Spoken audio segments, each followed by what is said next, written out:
June 2013, 8148, 102nd Road, South Ozone Park, Queens. A squad of FBI agents surrounds a modest brick house on a residential block. They're carrying jackhammers, sledgehammers, shovels. They start tearing through the basement floor. Concrete splits apart, dirt comes up in piles. The house belongs to a woman named Catherine Burke Indelicato, the same house she was raised in, the same basement where her brother played with stolen toys pulled from hijacked cargo trucks in the 1970s. The agents dig for hours. When the lab results come back, they're positive: human remains, buried beneath the floors of a home that has been in this woman's name for decades. A woman who picked up the phone when a reporter called, said 4 words, "I have no idea," and hung up. Robert De Niro played Catherine's father in Goodfellas. Except they couldn't call him Jimmy Burke because Catherine demanded $100,000 for the rights to the name, and when the studio refused, she erased it. Her father became Jimmy Conway. But the film didn't just change his name. It erased his children entirely. No daughter, no sons, no family at all. This is the story of the woman who grew up inside the Goodfellas universe and lived out a fate darker than anything Scorsese put on screen. A prison wedding to one of the mafia's most feared killers, a stolen inheritance worth millions, and a childhood home with bodies under the floor.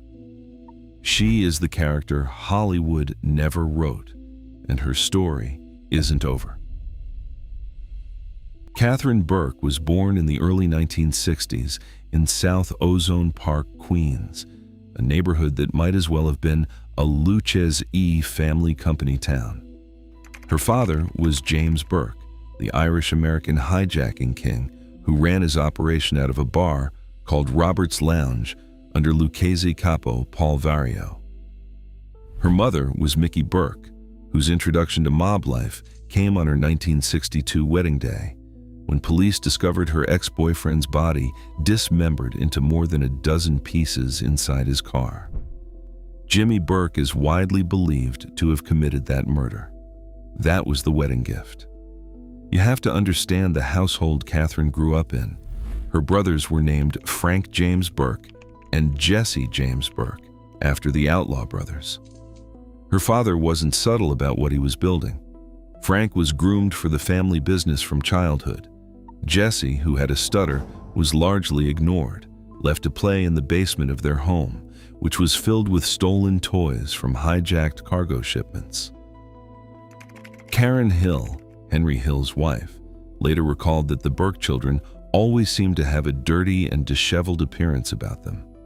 Jimmy Burke tipped bartenders with $100 bills and beat his own son for bedwetting. Catherine was different. Multiple sources describe her as having inherited her father's strong will and character. Former Bonanno capo Dominic Sicali would later call her someone who acted tough but was very nice. She grew up surrounded by men who would become legends of organized crime: Henry Hill, Tommy DeSimone, Angelo Sepe, all of them cycling through Robert's Lounge, all of them uncles in the Burke orbit. The family home sat at 8148 102nd Road in South Ozone Park. Remember that address? The FBI will come back to it. On December 11, 1978, 6 masked men walked into the Lufthansa cargo terminal at JFK Airport and pulled off the largest cash robbery in American history, approximately $5 million in cash and $875,000 in jewelry. Jimmy Burke planned every detail. And here's the part Goodfellas simplified into a montage. His 17-year-old son, Frank, drove the backup crash car. A father brought his teenage boy on a multi-million-dollar heist, then drove with him to the staging garage in Maspeth, Queens, where they transferred the cash to a third vehicle and disappeared together into the night. Think about it. Robert De Niro's Jimmy Conway in the film has no children, no son riding shotgun from history's biggest score, no daughter at home.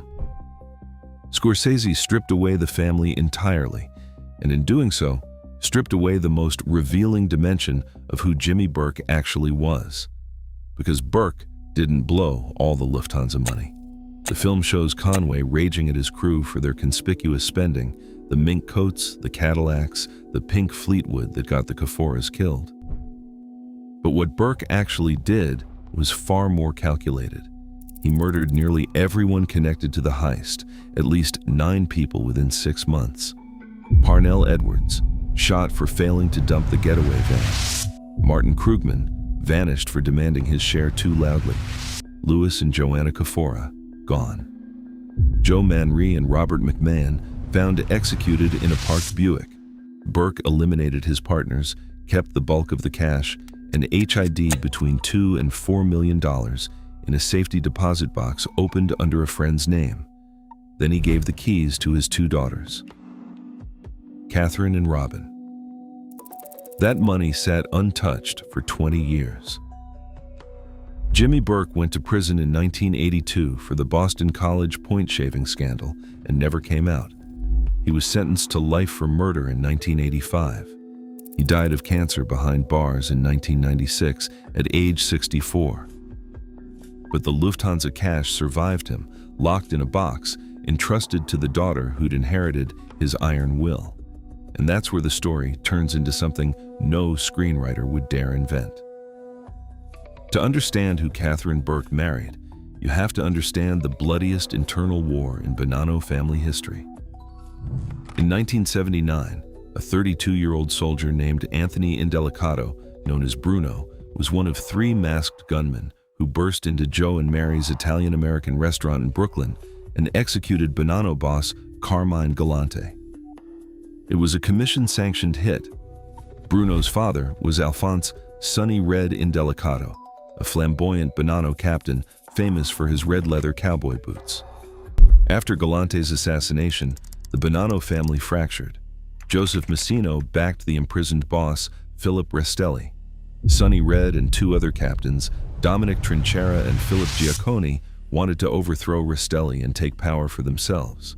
On May 5, 1981, Massino arranged a fake peace meeting at a Brooklyn social club. 4 gunmen hid in a closet.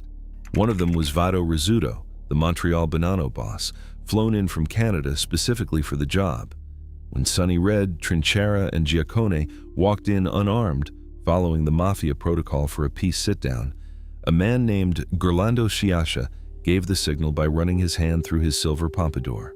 The gunmen came out shooting. The 350-pound Trinchera charged into the gunfire and absorbed multiple shotgun blasts before he went down. Giaccone ran for the exit and was cut apart by submachine gun fire. Massino himself grabbed Sonny Red to stop him from escaping. Sciascia pressed a pistol to Sonny Red's ear and fired. Bruno was supposed to be at that meeting. His father deliberately kept him away, sending another captain in his place. Sonny Red's final instructions were chillingly precise. If there was shooting, everyone was on their own. And if he didn't come back, Bruno's standing order was to kill everybody. Joe Massino, Sonny Black Napolitano, the Zips, all of them. Here's where the story collides with another film entirely. After the 3 captains' murder, Massino put a contract on Bruno's head. Sonny Black Napolitano, the captain who'd been running the Bonanno crew in Brooklyn, assigned the hit to his most trusted associate, a man who went by the name Donnie Brasco, who was actually FBI undercover agent Joseph Pistone. Bruno Indelicato survived because the man sent to kill him was a federal agent. The assignment to murder Bruno became the trigger that ended the 6-year Donnie Brasco operation. In July of '81, Pistone's handlers pulled him out rather than let the situation escalate to a killing. Napolitano had warned Brasco that Bruno was dangerous and wild with a gun, especially when high on cocaine. He was right about the cocaine. Bruno had a $500 a day habit that made him, by every account, terrifyingly volatile. He allegedly chased John Gotti's car and fired at it in retaliation for the Gambino family's role in burying his father's body. Bruno was eventually brought before the commission, promised safety if he wouldn't seek revenge, and folded back into the Bonanno family under Massino's control. Then he was convicted in the landmark 1986 Mafia Commission trial, the only non-boss defendant included specifically for the Galante hit, and sentenced to 40 years. This is the man Catherine Burke fell in love with. She met him around 1985 at the federal penitentiary in Lewisburg, Pennsylvania. She was visiting either her father or her friend John Carneglia, a Gambino family member doing time for heroin distribution. Both were at Lewisburg. Catherine was a regular in the prison visiting rooms. She knew the rhythms, the protocols, the particular intimacy of falling for someone through plexiglass and monitored phone calls. She began a relationship with Bruno that would span decades in prison walls. They married in 1992 at the federal prison in Terre Haute, Indiana. No lavish reception, no envelopes of cash piled on a gift table, no band playing while wise guys danced with their wives. Think about the wedding that opens Goodfellas, Karen and Henry Hill's celebration, the excess, the glamour.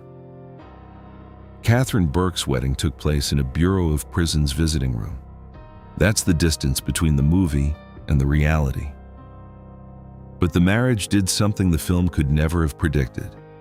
It created a blood bridge across 3 of the 5 families, Lucchese through Catherine's father, Bonanno through Bruno's lifelong membership, and Gambino through the Carneglia connection. Bruno leveraged it immediately. According to a Bonanno family source, Bruno used the Burke relationship to reach out to Lucchese boss Vic Amuso for protection, a hedge against Messino, the man who had murdered his father. When Bruno was paroled in 1998, he moved to Howard Beach with Catherine and went straight back to work running his late father's old crew. But Catherine hadn't been waiting passively. She owned a Manhattan jewelry store. She traveled to Paris several times a year. She managed rental properties Bruno didn't even know about.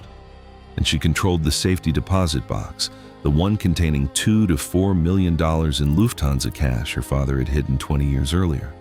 Dominic Sakal later said Catherine was basically in control of everything: the safety deposit box, her mother Mickey, and the rest of the family's affairs. She was running the Burke legacy. And then Bruno found out about the box. This is the betrayal that makes the whole story ache. Bruno told Vincent Bassiano, the acting Bonanno boss, a compulsive gambler who would eventually lose $16 million to casinos, about the safety deposit box.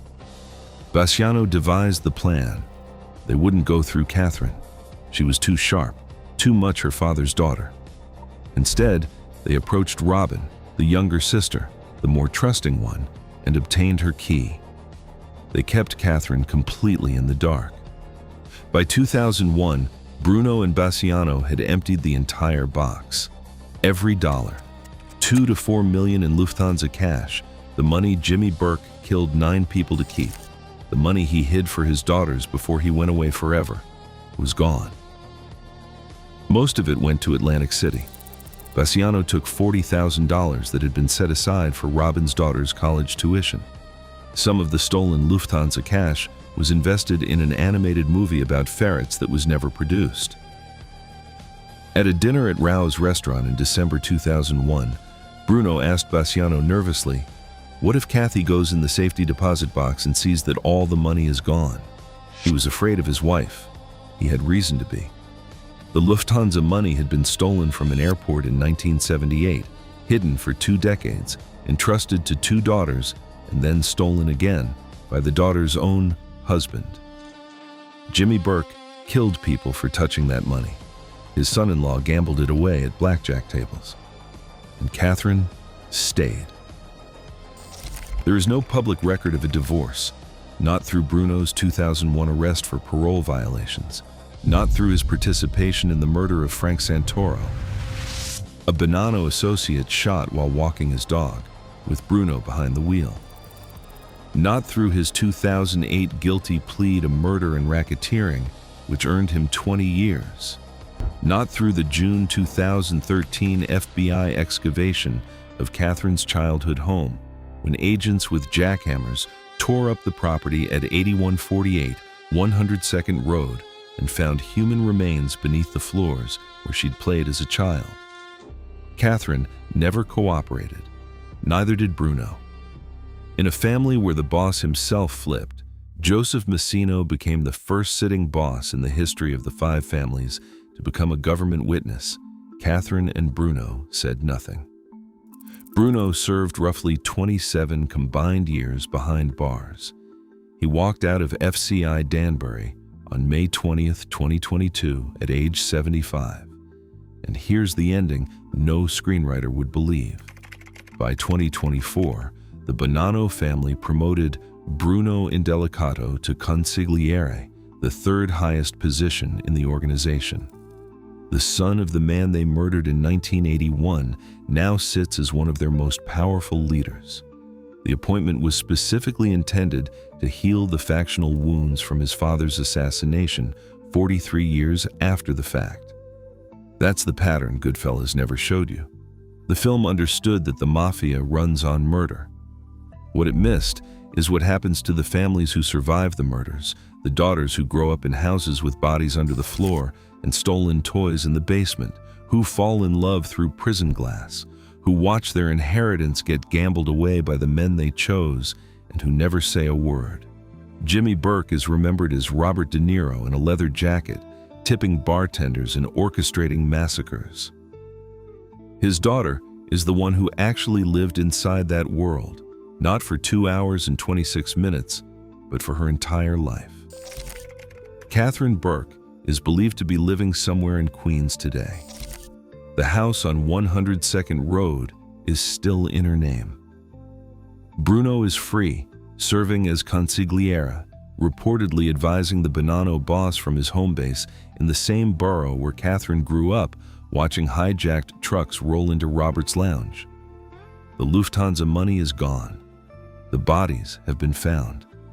The daughter of Jimmy the Gent and the son of Sonny Red are together again after 4 decades of prison walls, stolen millions, and silence. She is 70 years old. She has never given an interview. She is the character Hollywood never wrote, living out the ending no one predicted in a story that still isn't over. If this story surprised you, hit subscribe. We cover the real stories behind the most famous mob films every week. Here's the question. Do you think Catherine knew about the safety deposit box being emptied?